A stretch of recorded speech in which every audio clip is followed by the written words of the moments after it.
Vous nous rejoignez sur Radio J comme tous les matins, une édition, et oui, vous le savez, toujours consacrée à l'actualité en Israël et à la situation sur le terrain, situation de guerre commentée ce matin justement par un réserviste de l'armée israélienne. Il s'appelle Rudy Rochman, il se bat sur le terrain des idées pour défendre le peuple juif et l'État d'Israël, mais il se bat aussi sur le véritable terrain. Bonjour Rudy.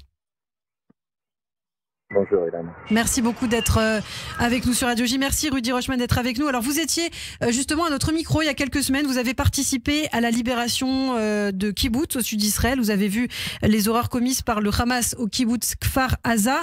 Vous êtes à nouveau déployé là dans le sud. Quelle est votre mission aujourd'hui, Rudy, clairement, et les défis auxquels vous êtes confronté en tant que soldat? Notre unité est ici pas pour combattre les Palestiniens, pas pour combattre les musulmans, pas pour combattre les Arabes, mais pour combattre Hamas et toutes les forces qui sont contre Israël et contre le peuple juif. On n'est pas une armée qui est contre un peuple, on est une armée qui est là pour nous défendre notre peuple. Et aujourd'hui, on est dans une guerre avec Hamas et notre unité, c'est une des unités combattantes dans les réservistes, dans les Milouim d'Israël. Et on doit être prêt pour chaque situation. Sur octobre 7, c'était pour combattre les soldats de Hamas, les terroristes à Kfar Aza. Et aujourd'hui, on ne sait pas où ça va être pour demain, mais là, on est dans la frontière de Gaza et on verra où ça va être.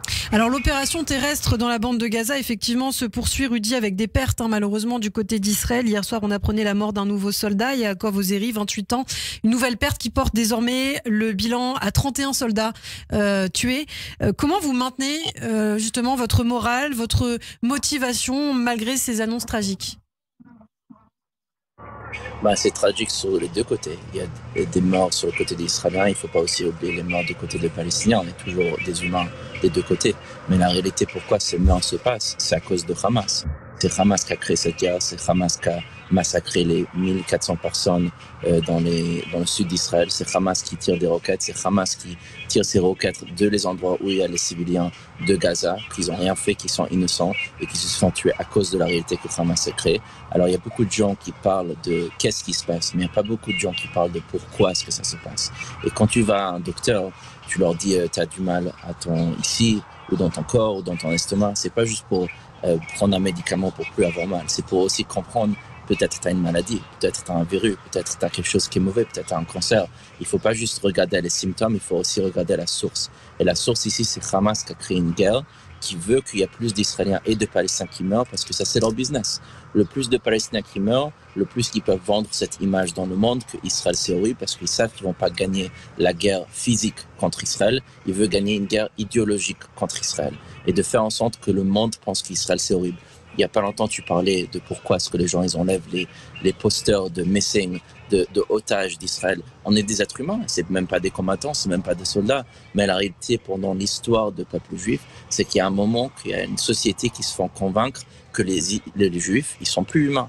Alors on n'a même plus le droit de mourner notre loss, d'avoir du mal qu'on a perdu de la famille. On n'a même plus le droit de nous voir comme des êtres humains, qu'il y a toujours des otages là-bas. Et c'est ça qui sont en train de se passer. Ils sont en train de créer une guerre, pas que physique, mais idéologique. Et en tant que peuple juif, et tous les gens qui soutiennent les peuples juifs, il faut être réveillé à cette réalité, il faut commencer à travailler. Alors une guerre idéologique, justement, on va en parler, une guerre de la communication que mène le Hamas contre Israël. Mais c'est vrai que pour revenir sur ce côté peut-être émotionnel, vous avez vu ce qui s'est passé dans le kibbutz de Kfar Aza, vous avez vu ce qu'a fait le Hamas aux civils israéliens. Comment vous gérez peut-être ce stress qui vous habite, qui habite les soldats israéliens? Comment vous maintenez ce moral-là? Est-ce que vous êtes aidé par exemple par des psychologues? Je pense que le psychologue viendra après la guerre. Là, on est toujours en guerre. On n'en a pas la possibilité de même penser de choses comme ça. Là, on doit être focusé sur le goal et sur l'objectif. Et l'objectif, c'est de protéger l'État d'Israël. Maintenant, je sais que chaque individuel prend ça différemment. Les images et les choses qu'on a vues de corps, de dégorger, de tuer de partout, d'êtres humains, d'enfants jusqu'à les gens qui sont plus âgés, de femmes, hommes, de tout âge. C'était horrible de voir. Vous êtes pour, vous êtes pour que Israël montre ces images-là, justement, à la société, dans les médias? Des images peut-être et d'autres images peut-être pas, parce qu'il y a des images qui sont un peu trop. Tu sais, il y a des vidéos ils étaient en train de enlever un bébé d'un estomac d'une femme enceinte quand elle était vivante. Il y a des choses que je pense qui sont un petit peu trop graphiques et trop dures pour que les gens y voient, et c'est aussi respect pour leur famille et les gens qui ont perdu leur vie.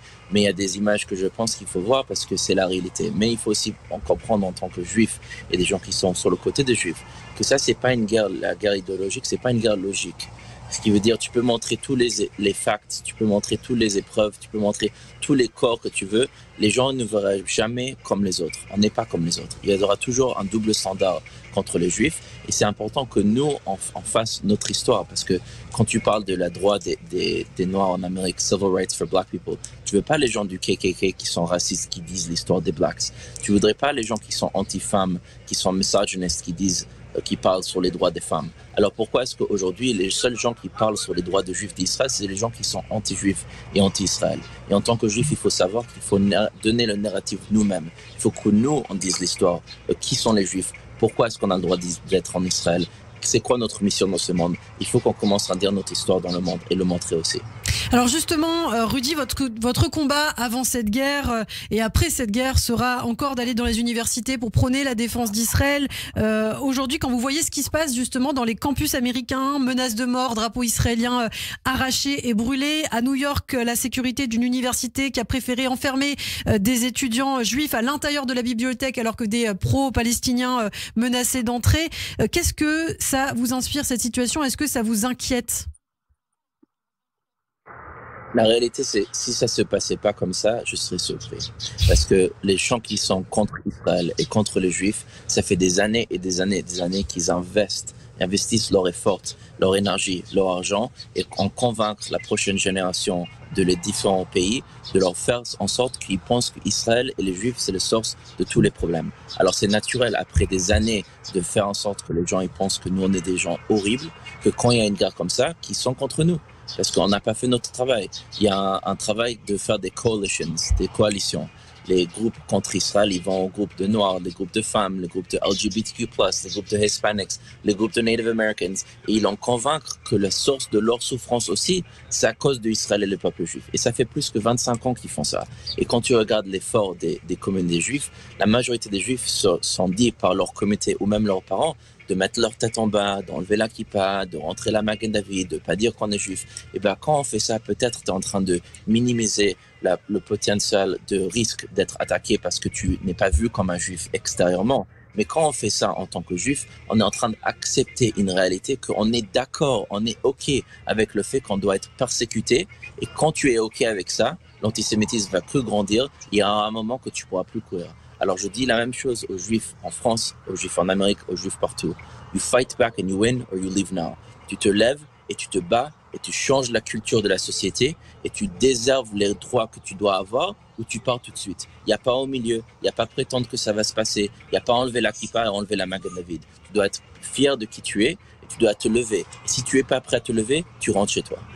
Un mot des otages, Rudy. Aujourd'hui, on sait que 240 personnes restent otages dans la bande de Gaza, selon les derniers chiffres, en tout cas communiqués par Israël. Les familles toujours en attente des nouvelles de leurs proches.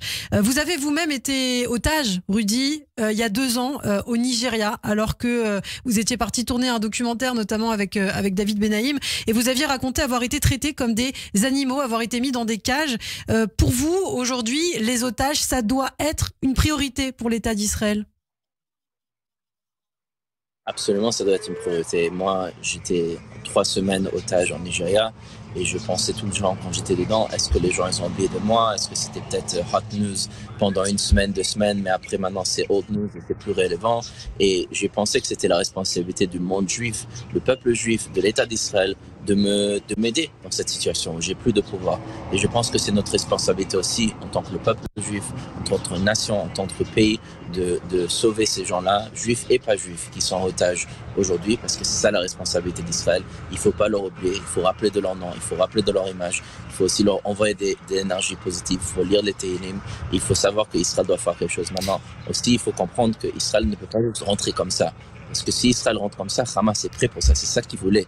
Ils savaient qu'Israël à un moment venait. Et ils ont planifié des booby traps, des tunnels, des snipers prêts pour les soldats. Alors je comprends qu'Israël a dû enlever ces possibilités de Hamas d'abord avant de rentrer. Maintenant qu'on est rentré, absolument, c'est une responsabilité d'Israël et une priorité de sauver ces otages. Alors, une question pour terminer très rapidement, Rudy. Est-ce que la nature des opérations militaires menées à Gaza actuellement par l'armée est compatible avec la libération et le sauvetage des otages?